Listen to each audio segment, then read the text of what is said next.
Somewhere between 1960 and 1975, something was taken from American households, not stolen dramatically, quietly replaced, habit by habit. The people who did it were not criminals. They were marketers, extraordinarily good at their jobs. What they replaced was a complete system that allowed families earning $2,800 a year to own homes, raise children, and still save every single month. The U.S. personal savings rate in 1959 was nearly 11%. Today, it sits below 4%. That gap is not an accident. It is a product. Number 19 involves something you threw away this week. Number 7 involves something every financial app alive still cannot replicate. Stay until number 1. Subscribe now. New videos every week. Number 25, the rubber band drawer. Every kitchen had one. A drawer, a tin, sometimes a hook near the back door.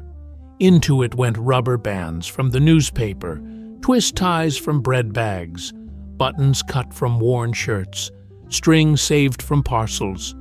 A bag of rubber bands in 1958 cost 10 cents. That is not why they were saved. They were saved because discarding anything with remaining use was considered a character flaw. Today, the average American generates over 4 pounds of trash daily. Your grandparents generated a fraction of that, not because they had less, because nothing left until it had exhausted every purpose it was capable of serving. The drawer was not about rubber bands. It was about the assumption underneath them. Number 24. Line drying laundry. The tumble dryer existed in 1955. Fewer than 20% of American homes owned one, not because families could not find them, because the clothesline worked. A standard electric dryer today costs 6 to 8 cents per cycle. Run it twice daily for a year, and you are past $100 on hot air, literally. The women who strung those lines were not sacrificing. Sunlight was free. Wind was free. Both dried clothes faster than most people realize and extended garment life by years. The dryer was sold as status, modern, arrived. The old way required no purchase, and that was the problem. Number 23. The cold larder. Before refrigerators became standard, food lived in a north-facing pantry, holding 50 to 60 degrees Fahrenheit, using nothing but shade, stone, and airflow. When food had to be used within a specific window or lost entirely, nothing was purchased speculatively. You bought for 3 days, used it completely, bought again. The USDA estimates the average American throws away 30 to 40% of purchased food today. In a household running on a tight larder, that number was close to 0. Not because those families were more virtuous, because the system made waste structurally difficult. That 30 to 40% costs the average family nearly $1,500 every single year. Number 22. Both sides of every page. A composition notebook cost 5 cents in 1952. Every page used completely. Front for schoolwork. Back for drafts, lists, calculations. Nothing left blank while the reverse sat empty. This habit outlasted the rationing that created it because finishing what you start is not about the object. It is about the mental posture underneath it. The person who writes on both sides of a page checks the refrigerator before buying more, finishes the shampoo before opening the next bottle, does not begin something new until the old thing is genuinely done. One habit, pointing directly at a dozen others, every one of them saving money. Number 21. Darning socks. Woolwork socks in 1955 cost 35 cents a pair. A working man wore through the heel in 3 to 4 months. Replace them quarterly across a full household, and the cost accumulates fast, so they darned. New thread woven across the worn patch in a tight grid. 15 minutes. A 5-cent spool of thread. Another full season of life. Today, the average American spends over $120 annually on socks. Not because socks became more expensive, because a 15-minute repair was replaced by a 10-second decision to discard. The darning mushroom disappeared because a sock lasting 3 years is a sock you only buy once. Number 20. Saving cooking fat. A tin sat beside the stove. Into it went bacon drippings, beef fat, rendered lard. None poured down the drain. All of it used again for frying eggs, greasing pans, adding body to soups. A can of Crisco in 1955 cost 31 cents. Cooking oil today costs $4 to $6 and delivers a fraction of the flavor. The fat in that tin was free, a byproduct of cooking already paid for. The campaign convincing households that animal fat was dangerous began in the early 1960s. Lard vanished within a decade. The science behind that campaign has since been substantially revised. The cooking oil industry is already worth billions. What you have just heard are not tips or hacks. They are fragments of a worldview built on one assumption, that everything had a second life. That discarding was a last resort, not a first instinct. That worldview did not erode on its own. It was pushed by an advertising industry that understood clearly. A household that makes, repairs, and saves does not buy very much. And that is a serious problem for an economy built entirely around consumption. If this is the kind of history nobody taught you, subscribe and hit like. This channel exists for exactly that reason. The food habits coming next were so efficient that modern meal kit companies have spent billions trying to copy them. They still cannot. Number 19. The bone stock pot. Nothing left that kitchen.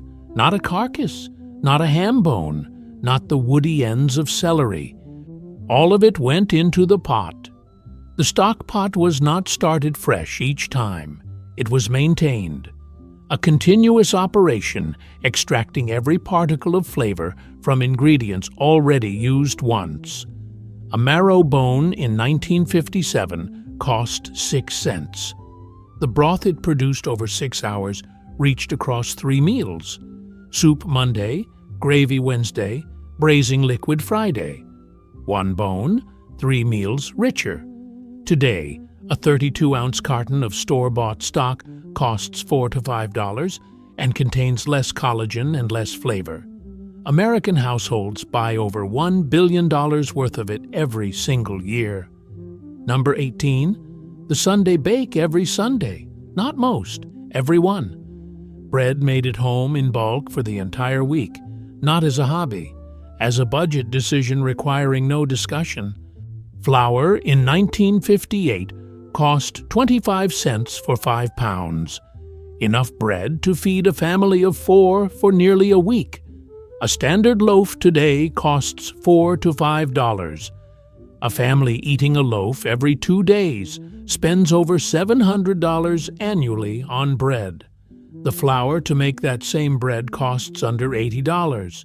The gap is over $600 every year for bread alone. The oven was already hot Sunday, so the week's cake went in. Then the biscuits, one heat source, everything at once. Number 17. The preserving jar. August was not just August. Tomatoes came faster than families could eat them fresh. Cucumbers peaked and kept producing, all of it either preserved within 2 weeks or lost to rot.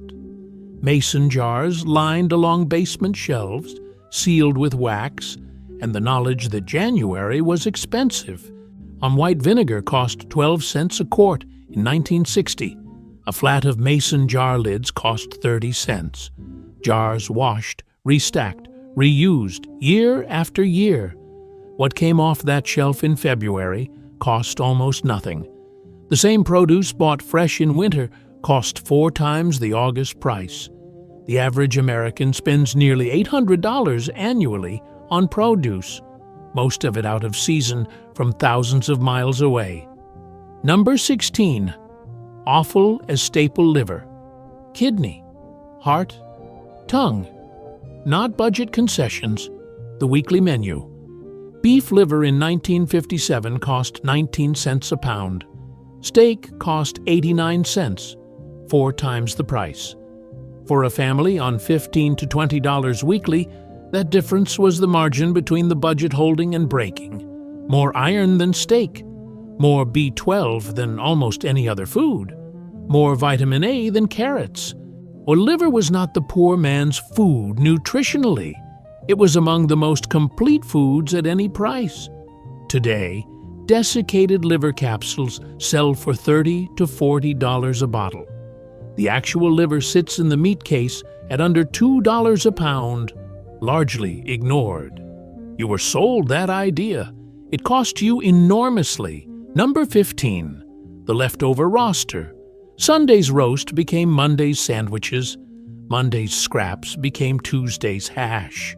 Tuesday's bones fed Wednesday's soup. Not improvisation, a deliberate sequence planned before the roast hit the pan. A 3-pound chuck roast in 1958 cost around $1.20, stretched across 4 to 5 meals. For a family of 4, the per-meal cost dropped below 30 cents per person. The average American today spends over $13 per person per meal eating at home, according to USDA data. Not because food got 40 times more expensive, because the roster disappeared and every meal became its own isolated purchasing decision with no connection to what came before. Number 14. The kitchen garden. Not a hobby, a budget line. A small plot producing tomatoes, beans, cucumbers, herbs, whatever the family ate regularly enough to justify the soil space. Not for pleasure, for the grocery bill. A seed packet in 1960 cost 10 cents. 1 packet of tomato seeds properly tended produced enough tomatoes to feed a family fresh through summer and fill a shelf of preserving jars for winter. The National Gardening Association reports a family maintaining a modest 200-square-foot garden saves $500 to $600 annually on produce. 200 square feet is smaller than most living rooms. 10 cents of seeds, $500 back every single year. There is a word that disappeared from American kitchens around 1965. Plan, not a color-coded app. A plan treating food as a resource with a beginning, a middle, and a deliberate end. Nothing entered without an exit strategy. Nothing left wasted. Not a bone. Not a heel of bread. The food industry did not just replace what people ate. It replaced the logic used to think about food entirely. It sold planning as effort and convenience as freedom. It was not freedom, it was profitable. For everyone except the person standing at the stove. The next habits move into the repair shop, the wardrobe, the account book, starting with shoes that cost 75 cents to fix and lasted 3 more years. Number 13. Resoling shoes. The cobbler was a regular stop in 1958, as routine as the butcher. A risole cost 75 cents to $1.25. New dress shoes cost $12 to $15, roughly 2 days' wages. Resoling extended those shoes by 2 to 3 years. Today, the average American buys over 7 pairs of shoes annually. Most are not designed to be repaired, soles bonded, not stitched. Construction assuming disposal from day one. The cobbler did not close because people stopped needing shoe repair. He closed because the shoes stopped being worth repairing. Planned obsolescence is not a conspiracy theory. General Motors formalized it in the 1920s. By the 1960s, it had reached footwear. Number 12, the mending basket. It sat beside the armchair. Needles, thread, spare buttons, scissors, whatever garment needed attention. Not hidden. In the living room, under lamplight, as natural as reading the paper. A thread, in 1958, cost 5 cents a spool and lasted months. The garment it saved cost $3 to replace. 20 minutes, 5 cents. Another year of life. The EPA reports Americans discard 81 pounds of clothing annually. Most of it not structurally finished. A loose button, a small tear, a worn seam. Repairs taking minutes. Visible mending was not poverty in the 1950s. It was competence. The shame attached to visible repair is a modern invention, introduced when the fashion industry needed replacement rather than repair. Number 11. Homemade cleaning products, white vinegar, baking soda, soap flakes, washing soda. 4 ingredients cleaning every surface in the house: floors, windows, countertops, drains, porcelain. A gallon of white vinegar in 1960 cost 20 cents. A box of baking soda cost a dime. And the entire monthly cleaning arsenal came in under 50 cents. The average American household spends over $600 annually on cleaning products, rebranded combinations of those same 4 ingredients, colored, scented, and sold at a markup of several thousand%. A 2020 study in Environmental Health Perspectives found many commercial cleaners contain compounds linked to respiratory irritation. Vinegar and baking soda contain neither. $600 reduced to under 10. Same clean house. Number 10, the household account book. A small lined ledger, kitchen drawer, updated every Sunday, every expenditure written, every balance calculated by hand. Writing numbers physically forced a confrontation. No banking app has replicated. Research from Princeton University shows handwriting activates deeper cognitive processing than digital input. Your grandparents did not know the neuroscience. They knew the result. Studies consistently show Americans underestimate monthly spending by 20 to 30%. The account book made that underestimation structurally impossible. It cost nothing, required only a pencil and honesty. It worked for the same reason all uncomfortable things work. It made avoidance impossible. The account book showed you the numbers. The next habit changed how those numbers were spent before money ever reached the store. Number 9. Second-hand as first choice. The jumble sale was not a last resort. It was the first stop. Church halls, school gymnasiums, neighborhood front yards, every weekend offering good clothing, tools, and kitchenware at a fraction of original cost.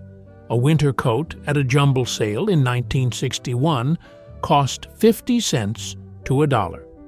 The same coat new cost $12 to $15. The warmth was identical. The only difference was the price and the pride required to pay the lower one. ThredUp's 2023 report valued the U.S. second-hand market at $43 billion. What was once the default behavior of working households repackaged as a trend, in many cases repriced to eliminate the original financial advantage entirely. Number 8. Repairing appliances rather than replacing. When a washing machine broke in 1959, a repairman came to the house, diagnosed the problem, fixed it. A standard house call cost $2. Parts were available and designed to be replaced. The average appliance lifespan in 1959 was 15 to 20 years. Today, It sits between 7 and 10. That reduction is not accidental. It is engineered. iFixit's repairability index scores most major appliances below 5 out of 10. Screws replaced by adhesive. Proprietary parts unavailable to independent repairers. Your grandparents' washing machine was built to be fixed. Yours was built to be replaced. That is not a design coincidence. It is a business model. Number 7. The envelope budget cash. Labeled envelopes. One for rent, one for groceries, one for utilities, one for clothing. Wages divided Sunday evening and placed into each envelope. That was the budget. Not an estimate, the budget. When the grocery envelope was empty, shopping was finished until Sunday. Not paused, finished. A research from Carnegie Mellon and MIT shows spending physical cash produces measurably more psychological friction than digital payment. The brain registers the loss more acutely when paper changes hands. The average American household carries over $96,000 in debt. The envelope system produced households that could account for every dollar, every Sunday, without exception. That is not a small thing. It is everything. The system that replaced all of this was not inevitable. It was designed by people who understood one thing. A self-sufficient household does not buy very much, and that is catastrophic for an economy built entirely around consumption. The shift from repair to replacement did not happen because repair stopped working. These changes were driven by industries that needed your money to keep moving. What was replaced was not primitive. It was a complete functional system for living within your means with dignity and competence. It was replaced with debt, disposability, and the quiet pressure to consume your way toward a comfort that perpetually recedes. The final 6 habits cost nothing. No tool, no jar, no envelope required. Number 6, never buying what you could make before any purchase.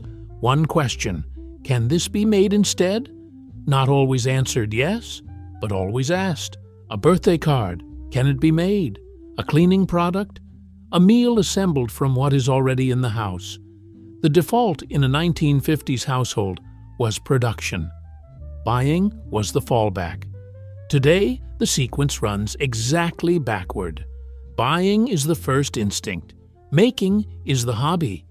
Optional, never the default. That inversion was taught through advertising framing homemade as inferior and retail systems, making purchasing faster every decade. Asking one question before every purchase costs nothing and takes 4 seconds. Across a year, the answers compound into something substantial. Number 5, the 24-hour rule. No non-essential purchase was made the same day it was considered. That is the entire rule. See the thing, want the thing, go home, sleep, return tomorrow if the want still holds. It almost never held with the same force. Sometimes it dissolved overnight entirely. MIT behavioral economist Dan Ariely has written extensively on the pain of paying, the discomfort of spending dramatically reduced by convenience and speed. One-click purchasing and tap to pay are designed to minimize that pain, because the less it hurts to spend, the more you spend. Your grandparents had a walk home, repeated over a lifetime. That walk saved more money than most people will ever calculate. Number 4, wearing clothes until they were finished, not until unfashionable, until structurally, physically, genuinely finished. A winter coat purchased in 1955 was expected to last 10 to 15 years. Maintained, buttons replaced, lining repaired. Worn again the following winter without a second thought. Today, the average garment is worn 7 times before disposal, according to a 2022 McKinsey report. Discarded, usually because it is no longer fashionable, not because it no longer functions. The fast fashion industry produces over 100 billion garments annually and requires your dissatisfaction to remain viable. That dissatisfaction is not natural. It is manufactured deliberately at scale. Wearing a coat 15 years is not deprivation, it is refusal. There is a significant difference. Number 3. Keeping the heat low. The thermostat was a last resort. In winter 1958, the average American home was heated to 60 to 65 degrees Fahrenheit during waking hours. At night, the heat dropped further. You wore more. You dressed for the temperature of the house rather than adjusting the house to match your clothing. Coal in 1960 cost approximately $15 a ton and heated a modest home through most of a winter. Today, the average household spends over $2,000 annually on heating and cooling. The National Institute of Environmental Health Sciences reports the body adapts to cooler temperatures within 2 to 3 weeks. In the 65-degree house was not hardship, it was calibration. A sweater costs nothing to put on. If this is the kind of history nobody taught you, subscribe, hit the like button. This channel exists for exactly that reason. Number 2. Save first. Spend what remained. Wages arrived. Before a single bill was paid, a fixed amount went into savings, not whatever was left at month end. A predetermined amount removed first. In practice, this meant a weekly deposit to the post office savings account, federally backed, guaranteed returns, zero market exposure, as non-negotiable as the rent. When savings are removed before spending begins, the remainder becomes the total budget. Spending adjusts downward to meet it. When savings are attempted with whatever remains after spending, they almost never happen, because spending reliably expands to fill available money first. David Bach named this "Pay Yourself First" in 2002. Your grandparents practiced it for 50 years before that book existed. Number 1. Treating nothing as disposable. Not the rubber band, not the bone, not the coat, not the sock, not the fat in the pan, not the money before it was saved. Nothing. That was the operating assumption. Not a philosophy discussed at dinner. A reflex so deeply embedded that discarding something because something newer existed would have seemed genuinely irrational. The disposable economy is the most expensive idea ever sold to ordinary people. Consumer debt has reached $17 trillion. The average American retires with less than $100,000 saved and calls that a plan. Pick one habit from this list, practice it for 7 days. Then come to the comments and tell us which one you chose. Nothing is disposable. Not until it is genuinely, completely, structurally finished. That idea built households that lasted. The idea that replaced it is still being paid for.